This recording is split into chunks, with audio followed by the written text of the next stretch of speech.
Իդեալ համակարգի խանութ սրահներից ձեռք բերեք կերամիկական սալիկների լայն տեսականուց ցանկացած սալիկ, իսկ սալիկին համապատասխան սոսին ստացեք ընդամենը 1 դրամով։ Մանրամասները idealsystem.am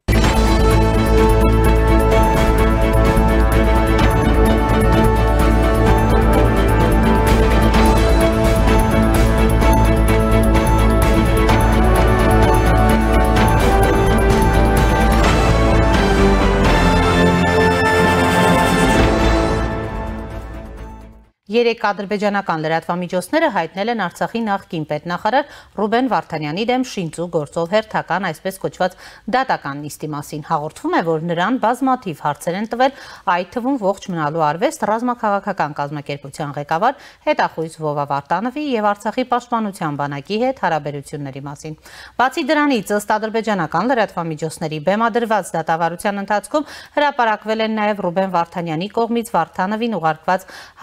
հաղորդագրություններ, որոնք ակնհայտորեն մտածածին էին։ Օրերս ողջ մնալու արվեստը ռազմահայրենասիրական հասարակական կազմակերպությունն արձագանքել է Արցախի նախկին պետնախարար Ռուբեն Վարդանյանի դեմ առաջադրված շինծու մեղադրանքներին։ Մեղադրանքներից մեկը վերաբերում է հենց կազմակերպությանը։ Ողջ մնալու արվեստի հիմնադիր եւ նախագահ Վովա Վարդանովը Facebook-յան իր էջում նշել է, որ Վարդանյանին առաջադրված մեղադրանքը անհեթեթ է, իսկ դատավարությունն ինքնին անմարդկային է եւ ուղղված է ոչ միայն հայերի, այլ ողջ մարդկության դեմ։ Ողջ մնալու արվեստը երբեք ահաբեկչական կազմակերպություն չի եղել եւ ոչ մեկին չի սպառնացել, ի տարբերություն Ադրբեջանի նախագահ Իլհամ Ալիևի ահաբեկչական ռեժիմի։ Մենք միշտ խորապես տեղյակ ենք եղել, թե որքան ուշադիր են թուրքական հետախուզական ծառայությունները վերահսկում ազգ բանակ հայեցակարգը քարոզող կազմակերպությունների գործունեությունն ու հայտարարությունները, ասվում է հայտարարության մեջ։ Ինչ վերաբերում է ողջ մնալու արվեստի կապին Ռուբեն Վարդանյանի հետ, կազմակերպությունը պարզաբանել է, որ նա ընդամենը մեկ անգամ է մասնակցել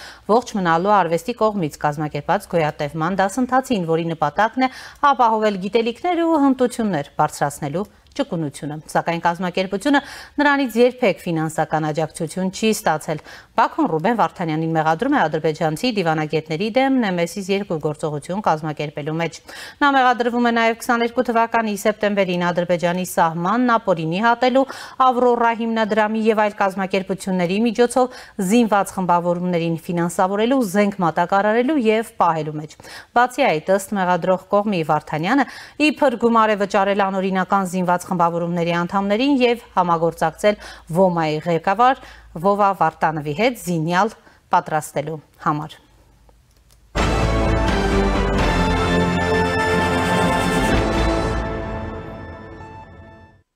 Իսկ իրականում Ադրբեջանը շատ վաղուց է արշավ սկսել ողջ մնալու արվեստի եւ նրա ղեկավար Վովա Վարդանովի դեմ։ Այդ արշավի շրջանակներում փորձ է արվում հրեշայնացնել Վովան, նրա անդամներին ներկայացնել որպես ահաբեկիչներ, ընդ որում ժամանակ առ ժամանակ այդ արշավին են միանում նաեւ թուրքական որոշ լրատվամիջոցներ, ակնհայտորեն Ադրբեջանի պատվերով։ 20 թվականի 44-օրյա պատերազմի ժամանակ Ադրբեջանի քարոզչական առաջամարտիկ Հաքինազեեմ լրատվականը հոդված էր հրապարակել, որտեղ նշել էր իբր Հայաստանը ասալա ահաբեկչական կազմակերպության դրոշի ներքո սկսել է կամավորների հավաքագրումը ՈՄԱ ահաբեկչական կազմակերպության կազմում Ադրբեջանի դեմ մարտեր մղելու համար։ Եվ այս ամենը տեղի է ունենում Ղարաբաղում սիրիացի վարձկանների մասին Ադրբեջանի հասցեին անհիմն մեղադրանքների ֆոնին գրված է հոդվածում։ Դրանից հետո 20 թվականի նոյեմբերին Ադրբեջանը միջազգային հետախուզում հայտարարեց ՈՄԱ-ի հիմնադիր Վովա Վարդանովի դեմ, սակայն այսքանով ՈՄԱ-ի եւ նրա ղեկավարների դեմ քարոզչական արշավը չի սահմանափակվել։ Ժամանակ առ ժամանակ ադրբեջանական մամուլում կեղծ տեղեկություններ են հայտնվում ՈՄԱ-ի եւ նրա անդամների մասին, նրանց ներկայացնում են որպես ահաբեկիչներ, ընդ որում զավեշտի հասնող պնդումներ են արվում։ Օրինակ, տարիներ առաջ Ադրբեջանը ահաբեկիչ է հռչակել հայ մոդել Արմինե Հարությունյանին, որը մասնակցել է ՈՄԱ-ի 10-օրյա դասընթացին, ցանկանալով ընդամենը սովորել առաջին բուժօգնություն եւ ինքնապաշտպանություն այն դեպքում, երբ իր հայրենակիցներին սպանում են, գլխատում են եւ խոշտանգում։ Ադրբեջանական քարոզչամեքենան տարածել է Արմինե Հարությունյանի լուսանկարը, նրան ներկայացնելով որպես ահաբեկիչ եւ դարձնելով քննադատության թիրախ։ Եվ այս պահին առաջինի տաղավարում ինձ հետ է ՈՄԱ ռազմահայրենասիրական հասարակական կազմակերպության ղեկավար Վովա Վարդանովը։ Պարոն Վարդանով, բարև ձեզ։ Բարև ձեզ։ Շնորհակալ եմ հրավերի համար։ Ես եմ շնորհակալ։ Կրկին հայտնվել եք Ադրբեջանի թիրախում։ Ձեզ պարբերաբար են հիշում եւ հիմա ի դեպ Ոչ միայն Ադրբեջանի լրատվամիջոցների թիրախում եք, այլ նաև Թուրքիայի։ Ինչով եք սա բացատրում։ Դա նորություն չի։ Նայեք, 20 թվականին իրանք հետախուզում հայտարարեցին 3 հոգու։ Դա Արցախի նախագահն էր Արայք Հարությունյանը, Արցախի պաշտպանության բանակի հրամանատար Ջալալ Հարությունյանը եւ երրորդը ես։ Արայք Հարությունյանը հիմա ձերբակալված է։ Ջալալ Հարությունյանի վրա Հայաստանն, ասենք, ինչ-որ քրեական գործ բացել ու ինքան ընդհանրապես 20 թվականից էսյան ոչ մի ակտիվություն չի ցուցաբերել, մնում եմ ես։ Որ ակտիվություն է ցուցաբերում։ Որ ակտիվություն եմ ցուցաբերում։ Ինչով եմ ես թուրքերին անհարմար, որովհետև որ մտածում ես ռանգով այնքան էլ հավասարազոր չէինք, էլի, ասենք, անկախ Արցախի նախագահան, զինված ուժերի հրամանատարը եւ ընդհանրապես մի գումարտակի հրամանատար Պաշտպանության նախարարության, որը որ ասենք հրամանը կատարելիս նաև Արցախի տարածքում է իր հրամանը կատարել։ Ոնց գցում բռնում եմ, ոնց փորձում եմ վերլուծեմ, գալիս ենք հասնում ենք մի բան։ Ուրեմն իրանք համոզված էին, որ 20 թվականից հետո իրանք քաղաքական հարցը լուծել են։ Ռազմական հարցը Ջալալ Հարությունյան մեծ մասամբ լուծել են կամ լուծելու վրա են, դա ցույց տվեց Իշխանասարի դեպքերը, Սևլիչ, Վերին Շորժա, այնտեղ Ջերմուկի դեպքերը, Կապանի, ասենք, այդ ներքին հանդի դեպքերը, որտեղ իրանք գրեթե անպատիժ առաջ շարժվեցին։ Մնացել եմ ես, իսկ ես ինչ եմ մարմնավորում ինձանից, ինչով եմ հետաքրքիր թուրքերին։ Ազգ բանակ հայեցակարգ առաջ տանող մեդիա դաշտում երևի ցավալիա, բայց միակ մարդն եմ։ Ազգ բանակ գաղափարը, որը որ կարա Սինգապուրի, Ֆինլանդիայի կամ Շվեյցարիայի սցենարով մեզ դարձնի, եթե ոչ հաղթանակած բանակի տեր, այլ չպարտվող զինված ուժերի տեր։ Երբեք չպարտվող, որովհետև մշտական սնուցում է ստանալու ժողովրդից նման բանակը, ոչ թե ինչ-որ հավաքների տեսքով, զինկոմիսարիատների, ասենք, ձեռքերով, այլ ցանկացած մարդ գիտի իր տեղը եւ իր տեղը զբաղացնում է շատ արագ։ Կարճ ասած, խնդիրը հասկանալի է։ Նույնիսկ ես մտածում եմ, եթե այդպես է, ինչի հետո, մի ամիս հետո 3 հանրահայտ հայ բիզնեսմեններին, որ ասենք նույն ձևով հետախուզման հայտարարեցին, մեծարուստ հայ բիզնեսմեններին, ովքեր որ համաշխարհային, ոնց որ ասած Forbes-ի հերոսներ են եղել, հիմա իրանց տենց չեն հետապնդում։ Գալիս եմ նրան, որ իրենք չեն պայքարում իրանց հետապնդողների դեմ։ Իսկ ես պայքարում եմ։ Ես պայքարում եմ անարդարության դեմ, անօրինականության դեմ։ Օրինակ Ռուբեն Վարդանյանին ես ոչ մի ձևով այս իր նստած ժամանակ չեմ աջակցել, ոչ մի հայտարարություն չեմ տարածել, միջև իրանք են անհետ հայտարարությունը չտարածեցին, որ Փաստորեն արդեն դատի ժամանակ է հնչում ձեր անունը, պարոն Վարդանյան։ Դες առաջի դեպքը չէր, ինչից Նրանք փորձում են կապել ձեր կազմակերպության հետ, մինչդեռ դուք հայտարարություն արդեն տարածել եք, որ մեկ ոչ մի բան իրավական տեսակետից դա բան չի տալի, որովհետև հենց նույն իրենք թուրքերը, այդ նույն դատական, դատախազական եսի միջ համակարգը, որ սպասարկում է մարդասպան բռնարար Իլհամ Ալիևի Բաքվի, ասենք, ավտորիտար հանրապետությունը, ուրեմն հենց իրենք մեղադրանքը փոխեցին Եվրոպայի դատարանում, տերորիստական բնութագրում էին ՈՄԱ-ի ասենք գործունեությունը որպես տերորիզմ, տերորիստական կազմակերպություն, հետո հասկանալով ինչքան անգրագետ են գործել այդ քայլում, հենց այդտեղ իրանք բանը մեղադրականը փոխել են գրելով ծայրահեղական զինված խմբավորում։ Ծայրահեղականը դա մոտեցումների հարց է։ Ծայրահեղական Տրամպն ա եղել, ասենք, մինչև ընտրվելը։ Հիմա էլ որոշ մարդիկ իրան ասում են հանրապետական ծայրահեղական հայացքների տեր մարդ։ Ծայրահեղականը, ասենք, դարել Պուտինը 2007 թվականից հետո։ Ծայրահեղական ա եղել Ֆրանսիայի կառավարությունը, երբ որ փորձեց իր ծովի այն կողմը գտնված Ֆրանսիայի տարածք հայտարարված Ալժիրի, ասենք, օրինական դաշտմասնի Ալժիրի անջատողականների գործողությունները։ Կարճ ասած, ում ասես կարաս ծայրահեղական հայտարարես։ Նույնիսկ Մահատմա Գանդին է ծայրահեղական ժամանակին հայտարարվել անգլիական կառավարության կողմից, երբ որ ինքը իր հետնորդներով գալիս կանգնում էր, ասենք, Հնդկաստանի անգլիային սպասարկող հնդիկ ոստիկանների դեմը եւ ոստիկանները փայտով խփում էին իրաց։ Այդ հայտնի արշավը, երբ որ 300,000 հոգի փայտով ծեծել են, այդ ժամանակ Մահատմա Գանդին, այդ փոքրիկ, ասենք, մարդուն հայտարարել էին ծայրահեղական։ Կարճ ասած, դա ծիծաղալի է։ Երկրորդը զինված շատ կներեք։ Մենք զինվում ենք այն վաղ, երբ որ Հայաստանի Հանրապետությունը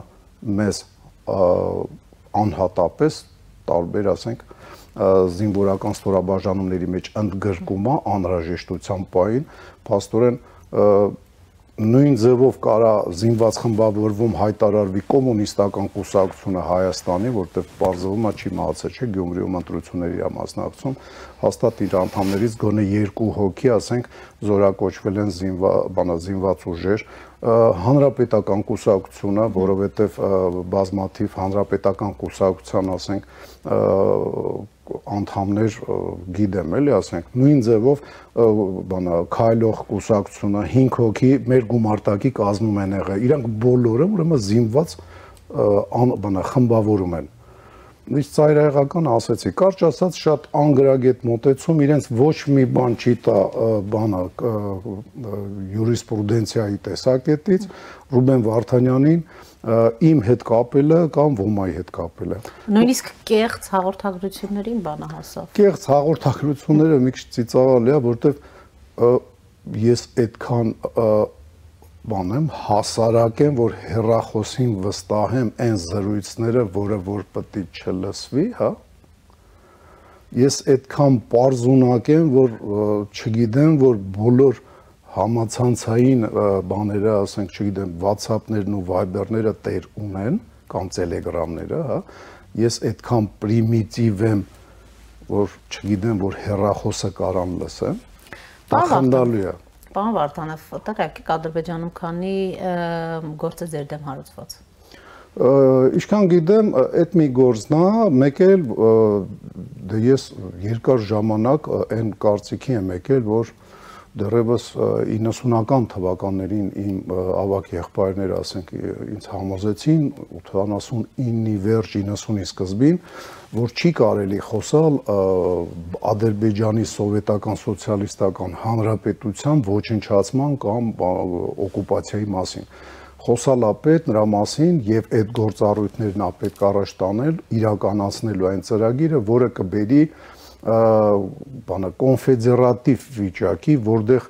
կլինեն ինքնավար մարզեր, դեռևս Արցախի հանրապետություն հռչակված չէր, հայերի համար, ավտոխտոն, ասենք, մյուս ժողովուրդների համար, ավարների, լեզգինների, թալիշների համար, եւ նույնիսկ, ասենք, այրում ցեղը այդ ժամանակ մեր հետ բանակցություններում եկավ դրան, որ իրանք էլ են ուզում ինքնավարություն, որովհետեւ չնայած իրանք գրական լեզու են տվել այդ Բաքվի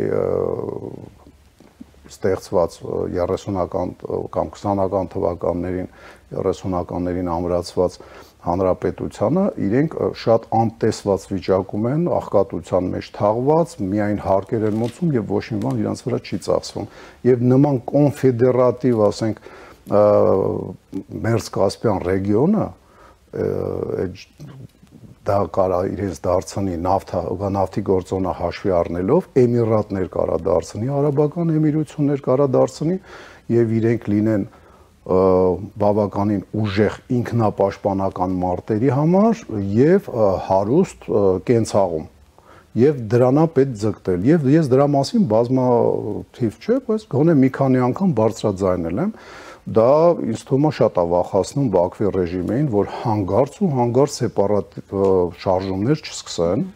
որովհետեւ ինքը սեպարատը պատկերացնում է միայն սպանություններով, դա Աբոզոդայի ճակատագիրը հիշենք, Սադվալի լեզգինների առաջնորդների ճակատագիրը հիշենք, վերջինը 16 թվականին գեներալին ոնց մորթեցին, իրանք ուրիշ ձև չեն պատկերացնում։ Հիշենք, ասենք, ցույցերը, որը որ 88 թվականին անցկացվեց հայաբնակ տարածքներում եւ անմիջապես մի շաբաթ հետո սկսեց բռնաբարություններ, դաժան մարդասպանություններ Սումգայիթում։ Իրենք ուրիշ ձև չեն պատկերացնում։ Դրա պատճառով էլ այտենց սարսափում են այդ գաղափարներից, իսկ այսօր այդ գաղափարները բարձրաձայնողը հայկական կողմում մենակ ես եմ, ոնց որ թե այն կողմն էլ լռեց, որովհետև վախացված է, որովհետև իրենց առաջնորդները մահացել են, թուրքերն էլ հիմա ֆինանսավորում են տարբեր իրական կամ կեղծ առաջնորդների եւ մասնատվածա թե թալիշական, ասենք, ինքնավարության ձգտող Թալիշ ժողովուրդը, նույնը լեզգիններն են մասնատված տարբեր ուղղություններով, նույնը ավարները, նույնը քրդերը, սկզբից քրդերը ընդ բավականին բան էին, պինդեին իրար հետ էին, նույնիսկ երբ որ մեր հետ 93 թվականին իրանք եկան ընդհանուրի, որ Հայաստանի Հանրապետությունը իրանց չի նեղում եւ իրենք կարող են նույնիսկ Արցախի բանակի գրոհելու դեպքում ժողովրդին բարձրացնել դեպի, ասենք, Սյունյաց լեռները եւ մենք իրենց գառանտիաներ էինք տալի անվտանգության եւ այդ թվում նաեւ Արցախներ տալի, որ մենք ցես ոչ մի բանով չենք նեղացնի։ Կարճ ասած, դա շատ է վախացնում, ասենք, թուրքերին, այն ինչը ես ասում եմ։ Դա շատ է վախացնում ու երկու բան կա, որ իրենց համար շատ վտանգավոր է։ Հայերի դիմադրողականությունը բարձրացնող ազգ բանակը եւ Բաքվի ավտորիտար այդ բռնապետությունում ինքնավարությունների, ասենք, իսկ ինչի՞ չէ, նաեւ կոնֆեդերատիվ վերակառուցվածքը։ Պարոն Վարդանով, Հայաստանում էլ, տեսեք, մենք անդադ խոսեցինք Ադրբեջանում, Թուրքիայում, ձեր կառույցը թիրախավորելու ընդհանրապես վախերի։ Ոչ միայն ժուրնալիստների, նույնիսկ նախկին բարձր պաշտոնյա պարլամենտի ղեկավար են կինը հելավ, հիմա ասենք իրանք օպոզիցիայի մեջ են, հելավ հայտարարեց, ցավալի է, իր հայտարարությունից հետո անմիջապես տարբեր ֆոնդերից երևի օգտվող հասարակական կազմակերպությունների առաջնորդներ հելավ սկսեցին ոմայի վրա խոսալ, հետո օպոզիցիոն դեպուտատ հելավ ոմայի վրա փորձեց քարգլորի, հետո սկսեցին քարգլորել նաև ոչ օպոզիցիոն քաղաքական գործիչները։ Ցավալի է, չի կարելի թուրքական նարատիվներին այդքան տեղ տալ։ Նույնիսկ եթե մենք կոլաբորացիայի մեջ ենք, վախեցած ենք այնքան, որ ասենք վախենում ենք մարտական գործողությունների դիմել,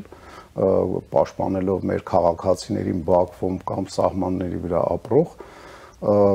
մեկը պետք է գոնե մի քիչ կամակորություններ անես եւ կառուցես այն քո ապագան, որը որ թույլ չի տա, որ այդ կոլաբորացիայի արդյունքում քեզ ոչնչացնեն։ Այդ վիշիստական Ֆրանսիան, երբ որ ենթարկվեց Ադոլֆ Հիտլերին եւ որոշակի գործողություններ արեց նացիստական Գերմանիայի պահանջով, ստիպված հասկանալի է, ինքը համենայն դեպս ֆրանսիական զինված ուժերը ժանդարմերիայի անվան տակ ուժեղացնում ու հզորացնում էր եւ երբ որ Դեգոլի բանակը անգլիական եւ ամերիկյան զորքերով ներթափանցեցին Ֆրանսիա, արդեն Նորմանդիայի այդ օպերացիայից հայտնի է հետո, ժանդարմերիայի զգալի մասը անցան իրենց կողմ եւ շատ ավելի արագ ազատագրվեց Ֆրանսիան, քան պատկերացնում էին նույն Անգլիայի եւ Ամերիկայի, ասենք, ռազմական պլանավորողները։ Տեսեք, ինչու եմ դա նշում, որովհետև պարոն Վարդանով, փաստորեն ոչ միայն նրանց թիրախում եք, այլ նաև Հայաստանում որոշ շրջանակներ, այսպես որոշ խմբավորումներ թիրախավորում են ոման,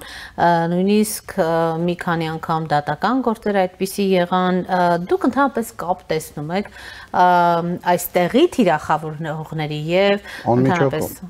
անմիջական կապ, մի քիչ առաջ ասացի, թուրք դեպուտատ կեն հաչած, այդ հաչոցը Բաքվում զուգահեռ, ասենք, գնաց մեր որոշ հասարակական, անունը չեմ ուզում տամ, հասարակական կազմակերպության առաջնորդների։ Եվ հետո, ասենք, էստաֆետան վերցրեցին օպոզիցիոներ դեպուտատները, հետո պոզիցիոներ, ասենք, ուժերը։ Այսինքն հատուկ ծառայությունների միջև կապը կա նաև։ Միգուցե դա չի, ուղղակի վախերն է, վախում են կարող է, էլի, որ կարող է իրանց պատճառով, դե իրանք, ասենք, բանը չեն պարապում, չգիտեն զենքի հզորությունը, դրա պատճառով ամեն ինչից վախում են, այն մարդիկ, ովքեր որ նման բան արել են եւ թուրքերի նարատիվները հայկական, ասենք, մեդիա դաշտ են բերել եւ ընդհանրապես շրջանառության մեջ են մցել Հայաստանում, իրենք վախող են, իրենք մթից վախեցող են, ֆանարիկ բռնող չեն, զանգ կախող չեն մերպես եւ մտածում են կարող է մեր ֆանարիկով լուսավորման արդյունքում կամ զանգ կախելու ընթացքում իրանց ճառասան գործից կդրվեն, չի բացառվում ավելի բարդ հետևանքներով։ Ես հասկանում եմ իրանց, բայց համենայն դեպս հավատացնում եմ այն ուժերին, ովքեր որ թուրքական նարատիվները առաջ են տանում ինքնապաշտպանական բնազդից, անասնական բնազդից ելնելով, մի ուրիշ, ասենք, կարելի է էլի անասնական բնազդ հիշացնեմ իրենց, որ կոչվում է ինքնապաշտպանություն։ Բազմաթիվ ռոլիկներ կա, էլի, YouTube-ը բացեք, տեսեք ոնց է նապաստակը դիմադրում արծիվին, այն դեպքում, որ արծիվը գայլել է սատկացնում։ Ոնց է, ասենք, փոքրիկ անտիլոպա գնուն առյուծի բերանից պրծնում պայքարելով։ Ես պայքարող եմ, դրա պատճառով թուրքերին անհարմար, չպայքարող, հանձնվող եւ, ասենք, հաճույք ստացող տենց բան կար, չէ, Ջեյն Ֆոնդան էր ձևավորվել աերոբիկայի հիմնադիրը, որ եթե ձեզ բռնաբարում են եւ բան չեք կարում անեք, թուլացեք։ Այդ թուլացողներին խորհուրդ կտամ, հաշվի առեք, որ թուրքերը ձեր թուլացումից հետո, հաճույքները բավարարելուց հետո մորթելու են։ Եվ դա բազմաթիվ մեր երեխաների ճակատագիրը վկայում է դրա մասին։ Պարոն Վարդանով,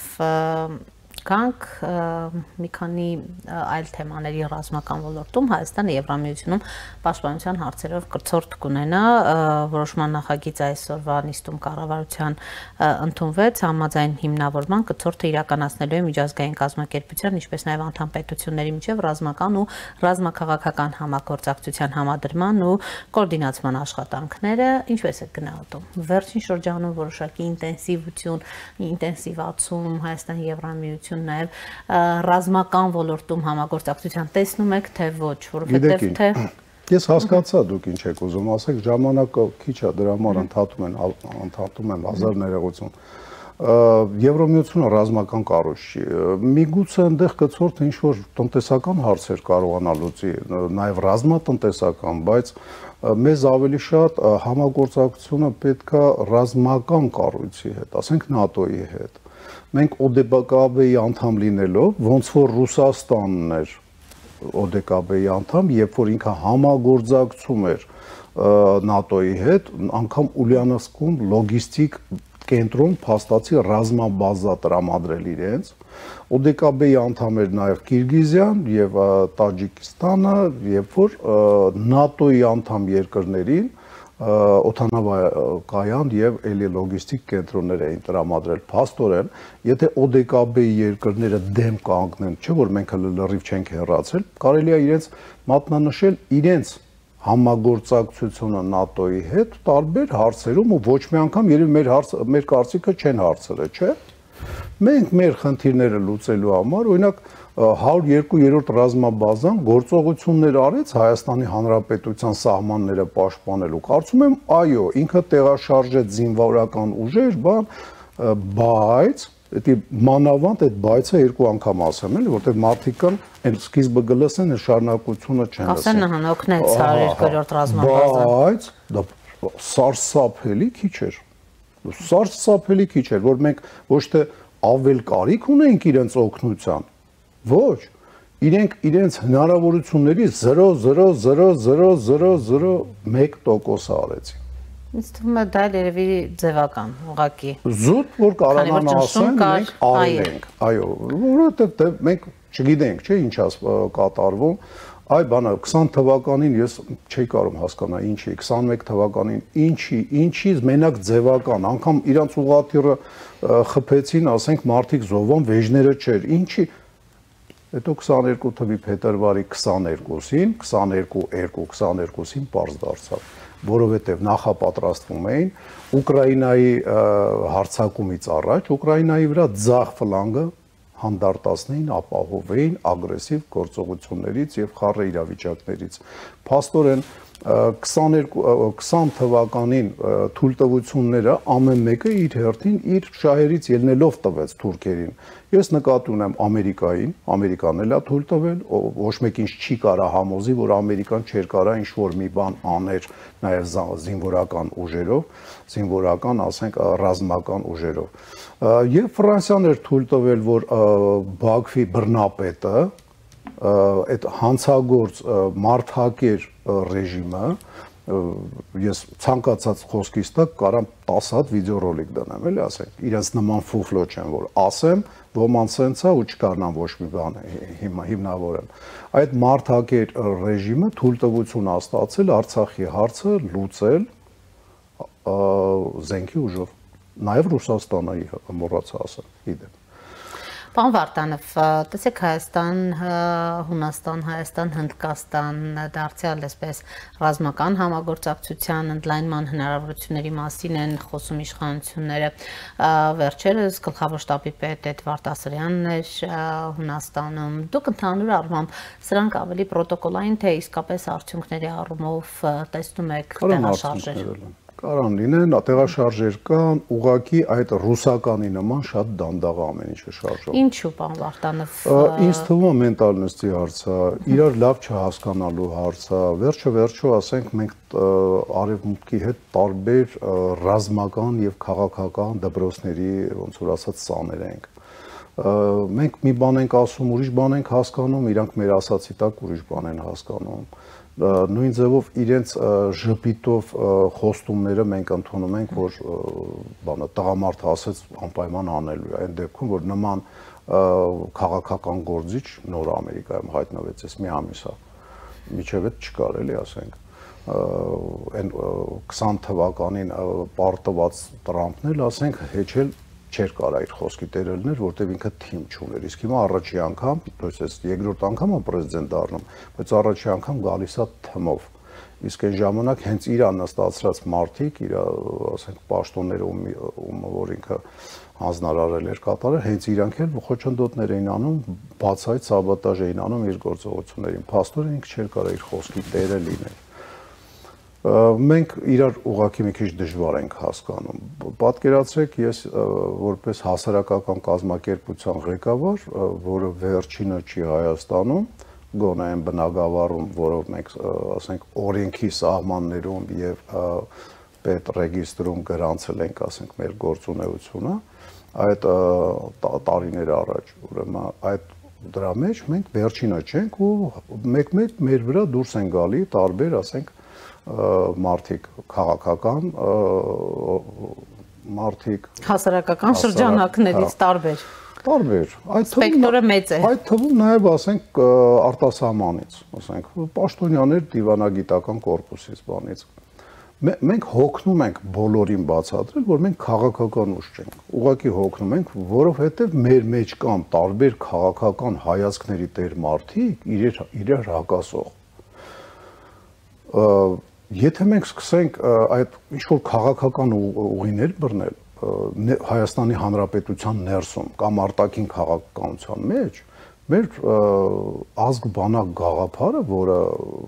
կարելի է ասած դաջված կանել մեր ճակատներին, էլի, կստացվի ֆալշ։ Ոնց որ շատ բաներ քաղաքական դաշտում արվում է, հայտարարում են մի բան, անում են ուրիշ բան։ Մենք չենք կարող նման բան մեզ թույլ տանք, մենք հասարակական կազմակերպություն ենք։ Մենք չենք ձգտում իշխանության գալ եւ իշխանության գալուց հետո տարբեր պաշտոններ բաժանելով, ասենք, մարդկանց բան անել։ Կոնկրետ առաքելություն ունեք, կոնկրետ նպատակով եք զբաղվում։ Այո, դրա պատճառով մենք չենք կարող սուտ խոսանք։ Մենք ասում ենք ազգ բանակ, իսկ ազգի մեջ մտնում է զարմանալի է, բայց մտնում է ցանկացած հայկական կուսակցության անդամ եւ ոչ կուսակցականները։ Արևմտամետներն են մտնում եւ ռուսամետներն են մտնում, թուրքամետներն են մտնում։ Ազգը։ Երբ որ գերմանական, sense թվում է sense կալամբուր ասացի, չէ՞, թուրքամետները ազգի մի մաս ու ես ասում եմ ազգ բանալ։ Ուրեմն Շվեյցարիան երբ որ Հիտլերի դեմ ոտի կանգնավ, ի գիտություն մեզ լսողներին Շվեյցարիայի հալալ կեսը գերմանացիներ են եւ իրենք Ադոլֆ Հիտլերի հետ քիփ համագործակցության կողմնակիցներ էին։